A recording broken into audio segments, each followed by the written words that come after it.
Ya, masih bersama kami pemirsa di Apa Kabar Indonesia Malam dan tentu kita masih akan membahas bagaimana pengumuman tadi malam dari Presiden Prabowo Subianto. Bang Andreas sudah ngecek Instagram, sudah melihat di akun Instagramnya Bang Sufmi Dasko dengan caption merajut tali kebangsaan dan persaudaraan dan foto bersama dengan Bu Mega serta putra-putrinya. Bang Andreas, apa kemudian yang bisa kita maknai dari kebersamaan ini dengan lagu Indonesia Pusaka?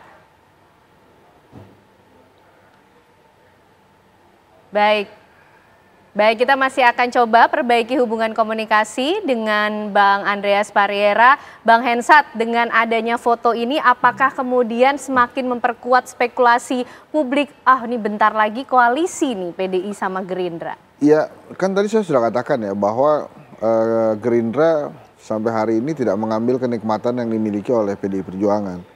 Kalau kemudian kenikmatannya mau ditambah, saya juga nggak kaget karena Pak Prabowo dengan Ibu Mega kan komunikasi dan hubungan relasinya tuh baik banget gitu, bagus banget. Jadi kalau kemudian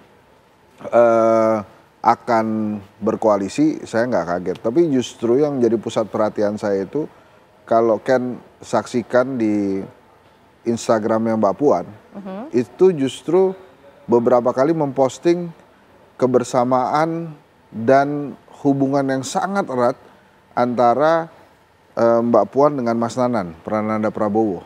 Karena kan di PDI Perjuangan ini digosipkan dua faksi yang berbeda.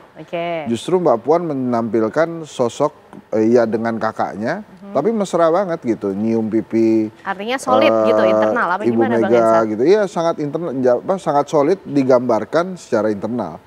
Nah, itu diposting sebelum pengumuman abolisi dan amnesti ini, sehingga kalau kita baca per segmennya ini sebetulnya dua-duanya baik Bang Dasko maupun Mbak Puan itu menampilkan hal yang sama kan, kebersamaan bersama-sama gitu.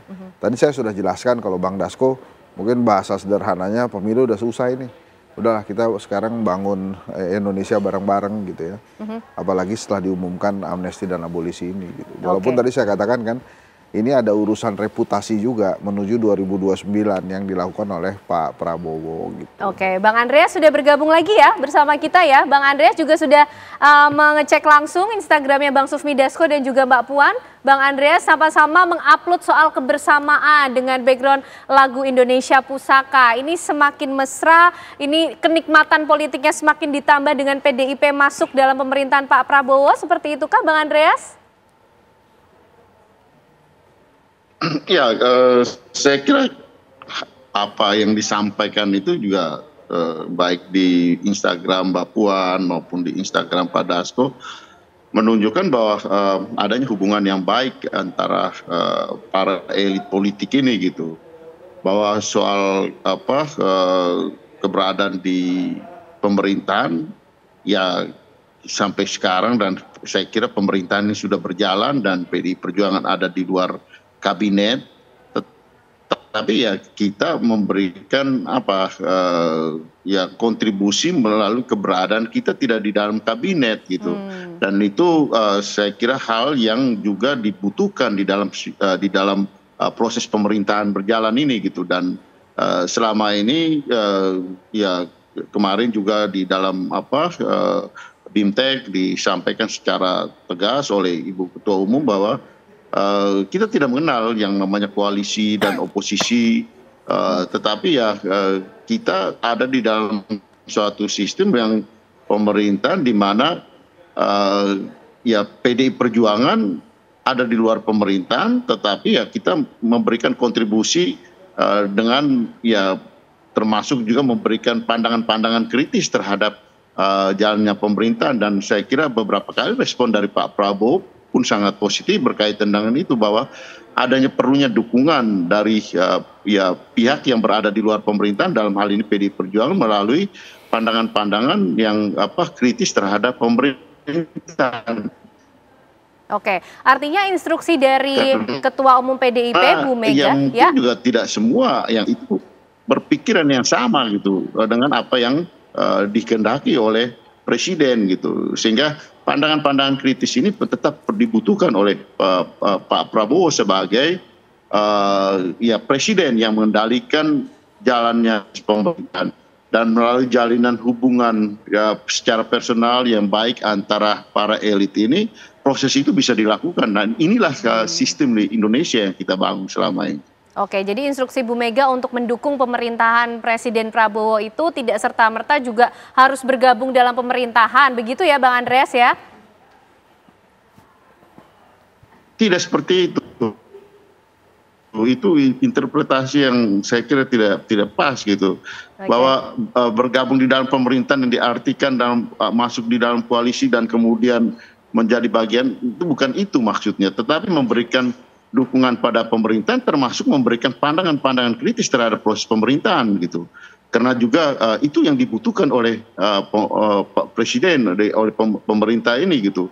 Terutama Pak Prabowo sebagai pengendali dalam proses pemerintahan ini. Dan itu yang selama ini dilakukan oleh PDI Perjuangan gitu.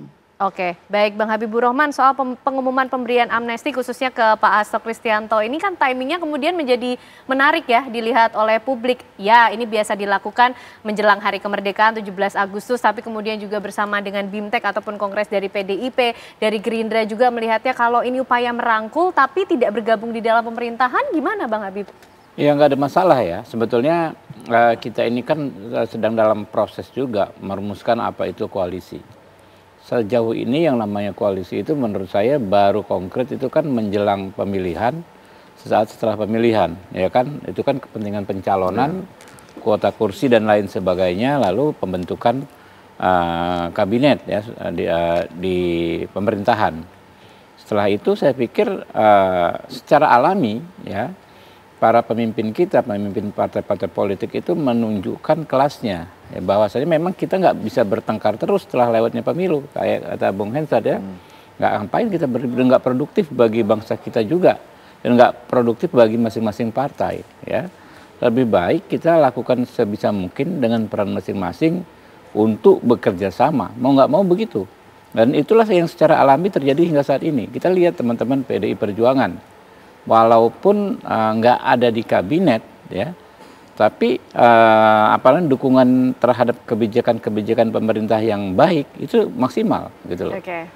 Begitu juga ketika dulu PDI Perjuangan punya presiden, mereka juga menjalankan fungsi check and balance di parlemen, di komisi-komisi gitu kan. Jadi memang ini kita masih mencari formatnya yang pas seperti apa nih Bung Hensat nih, yang pengamat politik mungkin lebih paham gitu kan ya. Beda Mbak dengan di negara parlementer ya kan ya, koalisi ya kan ya, mengikat 5 tahun sejak awal sampai akhir begitu. Terus bareng-bareng. Ya kalau sekarang ini kita punya corak sendiri, corak kita adalah corak kekeluargaan ya. Kita nggak terkotak-kotakkan pada format koalisi ansih ya kan ya, tapi terus berkembang. Ini menurut saya sesuatu yang positif juga. Lambat laun kita pasti akan bisa menemukan format koalisi kita yang paling idealnya bagaimana. Gitu kan ya. Oke, nah bicara soal perkembangan atau mungkin perubahan format koalisi lah ya yang menarik nih, Bang Habib, mungkin juga bisa dijelaskan soal yang santer terdengar di tengah publik ini katanya Ganjar Pranowo akan masuk dalam kabinet begitu. Ini yang kemudian di publik juga marak diperbincangkan Bang Habib soal ini. Itu nggak tahu, nah itu kembali lagi ke hak prerogatif Pak Presiden ya, silakan kita tunggu saja nanti bagaimana ya. Oke, baik Bang Andreas. Kalau Bang Andreas bisa menjawab mengenai hal ini kah, soal nama Ganjar yang kemudian diinfokan akan masuk ke dalam kabinet. Kalau kita melihat kemesraan antara Pak Prabowo dan juga Bu Mega ini, Pak Prabowo juga dalam beberapa kali kesempatan menyinggung PDIP, Bu Mega ini sudah seperti kakak sendiri gitu Bang Andreas. Saya rasa kita ini selama ini terlalu memaksakan cara berpikir soal koalisi dan oposisi ini secara hitam dan putih gitu. Dan juga kemudian melihat bahwa ketika masuk di dalam pemerintahan itu adalah bagian koalisi dan yang ada di dalam sistem parlementer di negara-negara yang menggunakan sistem demokrasi parlementer itu. Sementara kita tidak menggunakan sistem seperti itu gitu, sehingga saya kira dan di PDI Perjuangan kita tidak melihat itu sebagai pola dan sistem pemerintahan yang kita gunakan, dan PDI Perjuangan walaupun berada di luar pemerintahan kita bisa tetap kita bisa memberikan dukungan dan kerjasama, tapi kita juga bisa tetap kritis terhadap pemerintahan, dan Itu yang sekarang ini kita lakukan gitu. Saya kira tadi Bung Habib sudah menjelaskan dengan baik sekali bahwa kita sudah mencari pola yang ya, dan mungkin selama ini yang oleh PD Perjuangan kami menyebut itu sebagai gotong royong di dalam membangun bangsa ini gitu.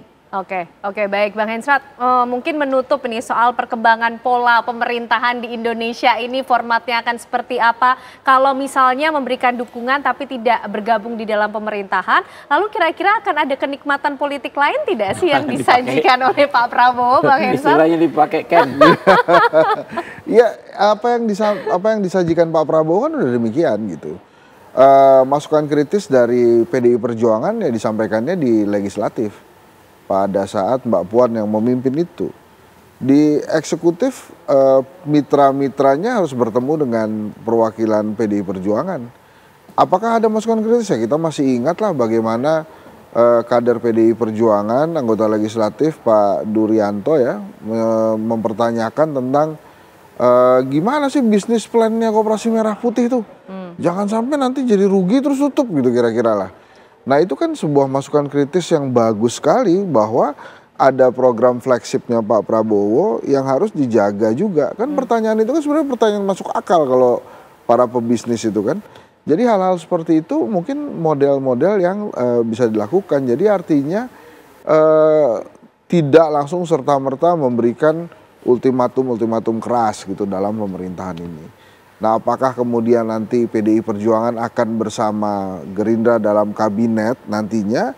Ya, time will tell gitu ya. Kan ini kan tinggal masalah waktu aja. Nah, kalau sudah begitu, pertanyaan lagi di 2029 itu gimana gitu, karena semuanya ada di dalam satu gerbong atau perahu yang sudah ada. Gitu. Oke, selalu banyak pertanyaan ketika bicara soal dinamika politik di Indonesia, termasuk soal waktu pelaksanaan Kongres PDIP yang masih berlangsung. Akankah ada kejutan di sana atau kejutannya dari Pak Prabowo lagi? Kita nantikan lah ya. Tapi terima kasih untuk perbincangannya malam hari ini, Bang Habibur Rahman, Bang Hensrat, dan juga Bang Andreas sudah bergabung di Apa Kabar Indonesia Malam. Sehat selalu semuanya. Usai jeda pemirsa,